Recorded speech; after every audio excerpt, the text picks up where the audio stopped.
aí, galera, beleza?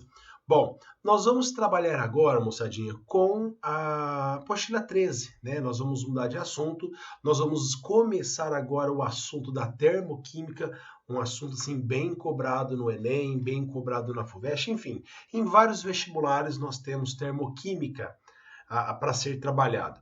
E os exercícios estão na página 191 e o módulo é o 73. Bom, o que a gente vai estudar em termoquímica? Gente, vamos lá. Ó.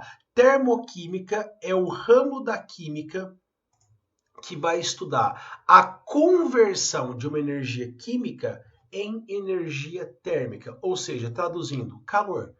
Né? Quando você come uma barrinha de cereal e essa barrinha tem 80, 90 calorias, a gente até fala a palavra caloria, né? O que significa aquela 90 calorias quando a gente consome? Significa que dentro da barrinha de cereal tem uma energia química, né? Energia entre os carboidratos, entre os lipídios, que ele vai fornecer. E ele vai liberar para o seu corpo 90 quilocalorias de energia. É aquela energia química que vai se transformar em energia térmica, que vai servir para deixar o seu corpo mais quente, que vai indiretamente servir para você se movimentar e assim por diante. Bom, basicamente as unidades de energia vai ser joule e caloria.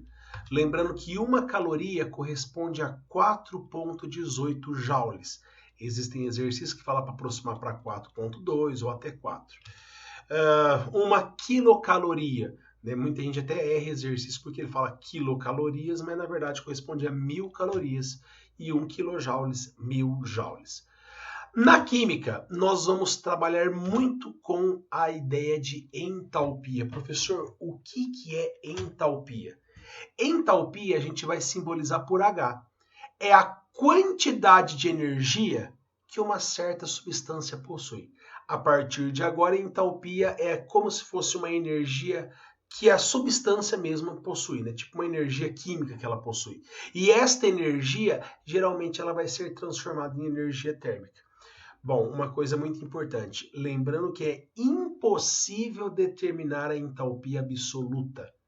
Não tem como a gente calcular a energia absoluta de uma substância. É impossível.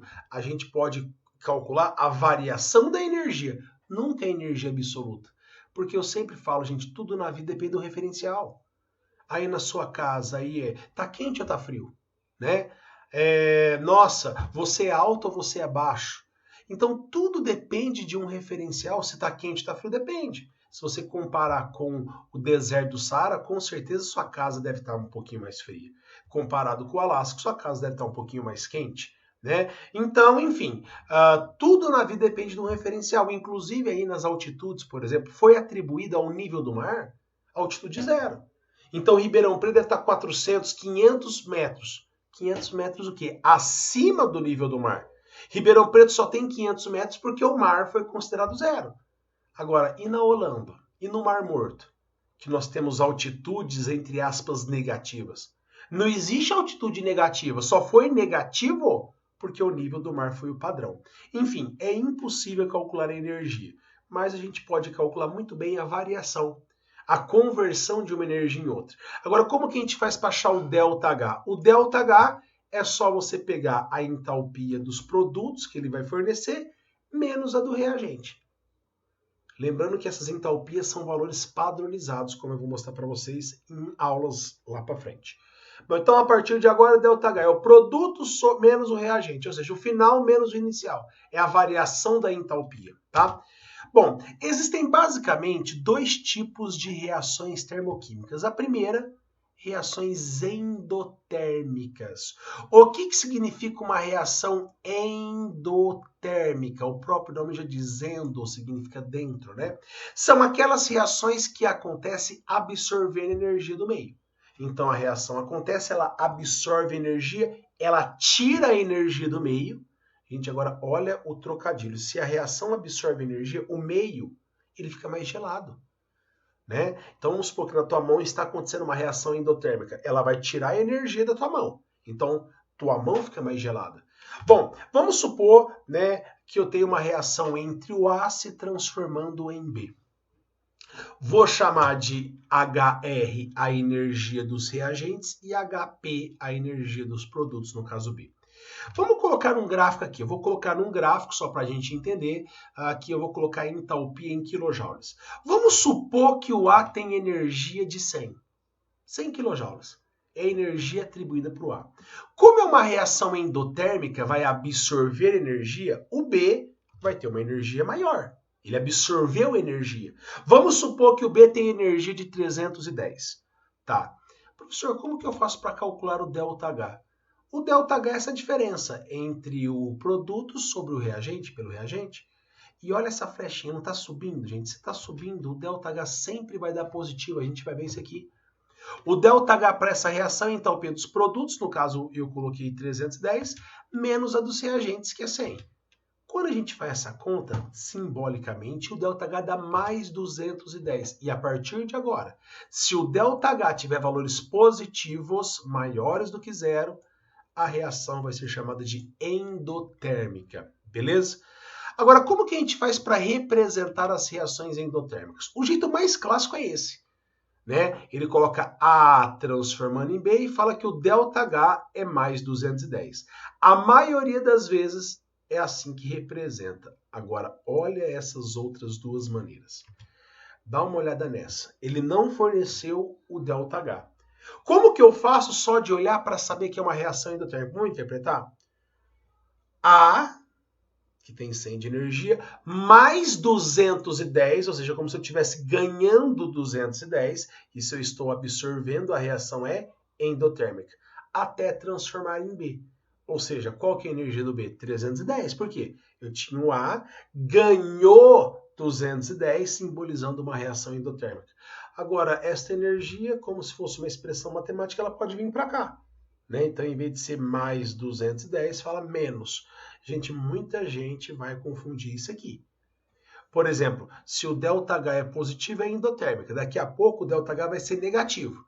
Aí a reação é exotérmica. Aí a pessoa vê o sinal negativo. Ah, professor, essa reação é exotérmica. Não, aqui não é o valor do ΔH. Aqui é o seguinte, ó. Eu posso colocar energia na própria equação. Se eu passar o mais 210 para cá, fica menos 210. É a mesma coisa. Como que eu faço para interpretar? Ó, a energia do A não é 100? A energia do B não é 310? Para interpretar é, se eu pegar a energia do B e tirar 210, vai dar o A.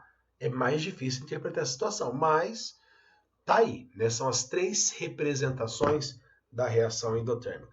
Bom, nós temos também as reações exotérmicas, que são aquelas que liberam calor. E se libera energia, o meio fica mais quente. Aí, professor, dá um exemplo de reação exotérmica. Essa é a mais fácil, combustão. Toda vez que você coloca fogo, ele libera energia. E se libera energia para o meio fica mais quente. Vamos supor que eu tenho X e o Y, HR, energia dos reagentes, e HP, a entalpia dos produtos. Vamos supor que eu tenho um gráfico exatamente igual ao outro, e eu tenho a energia do X valendo 530. Se ele falar que é uma reação exotérmica, vai liberar energia. Então, se liberar energia, o Y vai ter uma energia menor. Vamos supor que o Y tem uma energia de 250. Então, numa reação exotérmica, sempre a energia dos produtos é menor do que o reagente. Ou seja, ele vai liberar essa energia. E o ΔH seria isso. Dá uma olhada na flechinha, que a flechinha está descendo. E se a flechinha estiver descendo, a reação é exotérmica. De novo, o ΔH é a entalpia final, que é 250 menos o inicial. Gente, nota que agora o sinal deu negativo. E toda vez que der negativo, a reação é exotérmica. A mesma coisa, a mesma linha de raciocínio. Como que eu faço para representar as reações exotérmicas?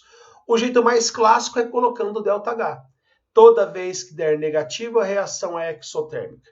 Agora, olha outra maneira. Gente, ele coloca positivo, muita gente vai confundir com reação endotérmica. Cuidado! Como que eu faço para ver essa reação? Ó, eu tenho X, esse X vai se transformar em Y mais 280. É como se eu estivesse perdendo 280, caracterizando uma reação exotérmica. Esse mais pode vir para cá, pode ficar menos. Então, X, que é 530, menos o 280, dá o Y. Tem uma outra representação. Bom, e para finalizar, nós temos aí um assunto muito importante esse aqui, que é a energia, a entalpia nos estados físicos da matéria. Lembrando que nós temos basicamente 3 estados físicos, que é o estado sólido, líquido e gasoso. Agora raciocina comigo. Entre o estado sólido, líquido e gasoso, qual que você acha que tem mais energia? Vamos lá. Como que estão as moléculas do estado sólido? Elas estão todas juntinhas. No estado líquido, elas vão estar mais movimentadas, né? E no estado gasoso, com uma alta velocidade. O estado gasoso, as moléculas do estado gasoso têm mais energia cinética.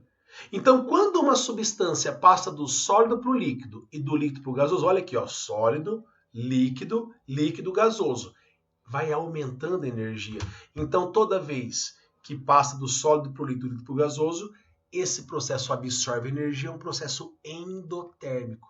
O ΔH desse processo é maior do que zero. E o contrário é um processo exotérmico. Beleza? Então, dependendo qual é o estado físico, tem uma energia diferente. Se bem que dá uma olhada nesse gráfico, ó, eu tenho hidrogênio mais oxigênio reagindo e formando água. A formação de água indiretamente é um processo exotérmico, porque está perdendo energia para transformar a água. Agora dá uma olhada, tem a água vapor, a água líquida e a água sólida. Quem que tem menos energia? A água sólida. Então, para transformar de hidrogênio para oxigênio até transformar em água sólida, libera muito mais energia. Então, o ΔH vai ser muito menor. Agora, professor, cá entre nós, aonde eu uso isso no dia a dia? Por exemplo, para que serve o suor? O suor no corpo humano ele é extremamente importante para controlar a temperatura. Agora, como que o suor controla a temperatura do corpo? Peraí, o suor ele é líquido. Com o passar do tempo, ele vai passar para o estado gasoso, ele vai evaporar. E o suor, quando passa do líquido para o gasoso, esse processo absorve energia, deixando a sua pele um pouquinho mais gelada. Quando você pula na piscina, logo você sai e fala assim, nossa, aqui fora está mais frio. Mentira, a temperatura é a mesma. Quando você sai todo molhado. E aquela água ela vai evaporando, vai evaporando, vai evaporando, vai deixando o seu corpo mais gelado. A mesma coisa acontece quando você passa álcool em gel na mão, né? Para matar os vírus que nós temos, bactérias, vírus, no caso aí do coronavírus, no caso. Então, quando você passa álcool em gel, a sua mão fica muito geladinha. Por que fica geladinha? Porque o álcool ele evapora rapidamente. Quando evapora, ele tira a energia do seu corpo, deixando ele mais geladinho. Um caso muito clássico, inclusive nós vamos fazer uma questão, é o filtro. Por que antigamente o filtro era feito de barro? Antigamente o filtro, a moringa, era feita de barro porque o barro é poroso. E aí acaba escapando um pouquinho de água aqui, um pouquinho de água ali. E essa água, quando ela evapora, deixando a água lá dentro um pouquinho mais gelada. Por isso que era feito de barro. Por que a água da cachoeira é gelada? Porque enquanto a água está caindo, boa parte dela evapora. E toda vez que passa do líquido para o gasoso, é um processo que absorve energia e deixando o negócio mais gelado. E eu vou terminar essa explicação com o ar-condicionado, gente. Como que funciona o ar-condicionado? Você tem a parte do compressor que fica lá fora e a parte interna. Dentro do ar-condicionado tem um caninho, geralmente de cobre, que vai ter um líquido a alta pressão. Quando ele chega na parte interna, esse líquido se transforma automaticamente em estado gasoso. E quando ele passa para o estado gasoso, é um processo que absorve energia, é um processo endotérmico, deixando a parte interna gelada. Só que aí lá atrás, este gás ele é comprimido no compressor e do gás transforma em líquido para voltar de novo para a sala. E quando o gás transforma em líquido, é um processo exotérmico. Por isso que lá fora fica quente e aqui dentro fica gelado. Firmeza? Gente, olha essa primeira questão da prova da Unesp, que fala o seguinte, ó, fez um texto, né, um texto um pouquinho grande, aí eu peguei só a parte do finalzinho. Eu falei o seguinte, ó, a passagem do oxigênio líquido para o gasoso. Gente, líquido as moléculas estão assim, gasoso elas estão muito mais agitadas. Do líquido para o gasoso, está ganhando ou perdendo energia? Está ganhando, é um processo endotérmico. Endotérmico ou endotérmico. E é classificado como liquefação ou evaporação. Gente, do líquido para o gasoso, nós temos a evaporação. A liquefação é o contrário, é do gás para o líquido. beleza? Então é um processo endotérmico, porque absorve energia, e classificado como evaporação. Gente, dá uma olhada nessa segunda questão. Ele deu uma equação termoquímica e ele já forneceu o ΔH. A gente vai começar a acostumar muito com esse tipo de informação, porque várias são as questões assim, a partir dos próximos módulos. Então ele deu o ΔH menos 1.300, e 68 no caso. Com relação a esta reação, responda. A. É uma reação endotérmica ou exotérmica? Justifique. Gente, o ΔH não é negativo? Se o ΔH é negativo, esta reação é exotérmica. Justificando porque o ΔH é menor do que zero. Agora, a energia dos produtos é maior ou menor do que o reagente? Então, vamos imaginar, reagente e produto. Se a reação é exotérmica, vai perder energia, então os produtos vão ter uma energia menor. Porque se fosse endotérmico, os produtos teriam uma energia maior. Então, a energia dos produtos é maior ou menor comparada à dos reagentes? A energia dos produtos, nesse caso, ela acaba sendo menor. Perfeito? A questão 3 é aquela do Enem que eu tinha comentado. Ainda hoje é muito comum as pessoas utilizarem vasilhas de barro, moringas ou potes de cerâmica para conservar a água numa temperatura menor, ou seja, o filtro feito de barro. Então, por que é feito de barro? Isso ocorre porque, alternativa A, o barro isola a água do ambiente? Não. Como eu falei para você, vai direto na alternativa C, gente. O barro é poroso, permitindo que a água, uma pequena parte da água, atravessa sobre ele. Parte dessa água evapora, tomando o calor da moringa e do restante da água, assim resfriando a água. Por isso que o filtro é feito de barro. Beleza? Gente, a tarefa de vocês para esse módulo está na página 193 e são esses exercícios. Gente, bons estudos e até o próximo, se Deus quiser. Tchau!